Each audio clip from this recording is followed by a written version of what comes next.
Ayun guys, mga paps, pahinga muna tayo at katapos lang natin sa straight zone. At ngayon, magme-merienda muna tayo. Alam niyo ba kung anong merienda natin?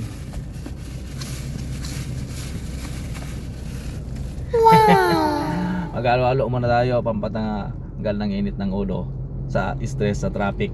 O, di ba? So, yan ang buhay ng teenage driver.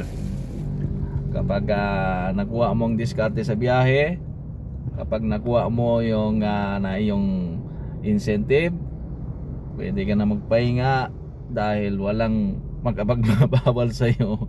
Umiyahe ka man anong oras, umuwi ka man anong oras, basta ang importante, ang mahalaga ay may kita ka na maiuwi sa pamilya. Nasa iyo na kung gusto mo pang magbiyahe, magtuloy-tuloy, di ba? So sa mga merong existing PA dyan na bumibiyahe sa ibang mga TNC, pumunta na kayo dito sa Grab dahil unli booking dito sa Grab. Ngayon pa lang ako magpahinga, tapos lang ng station natin. Kaya magpahinga muna tayo. Kapagod rin ang unli booking. So yun lamang, ingat tayo lagi guys sa ating pagbiyahe, sa ating paghanap buhay, and God bless everyone.